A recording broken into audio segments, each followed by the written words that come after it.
Okay, well, unang-una, gusto kong pansinin ang inyong look. And it really looks nice. You guys really look cute kasi yung song na yun, di ba, parang medyo may pagka-retro at parang ginawa niyo yung ganong look. So, medyo buong-buo kayo dyan when it comes to your appearance. Now, kasi kapag yung group, malaki ang binabalance dyan, balance and dynamics. Kapag medyo na nagsosolo na yung isa, dapat yung dalawa, alam nila kung paano alalayan yung nagsosolo. Nakita ko naman na lumabas yun sa inyong performance. Si Sandra Exum kanina, sabi ko nung sa beginning, para siyang, hindi ko alam, parang hindi ka kumikibo or talagang ganun lang talaga yung stance mo. But as you went along, nakita ko naman up to the end of your okay, nabuo at naging maayos ang inyong harmony, yung balance, yung teamwork. And I'm happy to see you perform that kind of song. Kasi it's maraming mga boses doon and naano nyo naman, naibigay nyo naman. Thank you po. Thank you po, Thank you po. Hindi ko alam kung positive or negative yung naiisip ko kasi ina-assemble ko pa rin yung thoughts ko at this point. Pero it's pretty close to how the performance went. I think parang, kumbaga parang kung may craft siya, ito yung line niya, pa ganyan.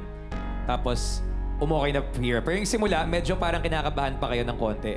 So, yun lang naman. Ang gusto ko lang i-point out ay, in a room full of singers, yung intangibles na yung important kasi it's not gonna be so much about hitting notes. It's gonna be more about being yourself, relaxing, finding yourself, being the best version mo. So, okay naman yung trajectory pa ganun.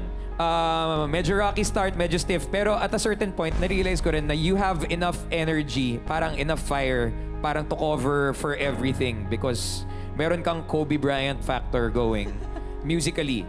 So, yun. So, good job with that. And yeah, Kobe. Agree ako sa kanila, medyo shaky and rough start. Xandrex, kanina rin yung kamay mo nakaganto. Ganun ba talaga dapat? Yes po. Okay. We devised a start po na parang manika, na parang yes. Okay, clear. Kasi akala namin kinakabahan ka. Kasi iba parang nakaganto, ikaw parang... So parang ikaw si Ken. Hindi ko po masasabi. Perfect po si Ken. Parang gano'n. Para lang clear sa akin. Okay. Nung nag-solo na kayo, medyo may mga konting... Narinig ako na flat or sharp na konti. But, mas na-feel ko na you're more of a unit than the other group for this performance. And dun ko i-base ang aking judgment kasi ang trio is supposed to be one unit. So, okay? So, thank you. Thank you so much.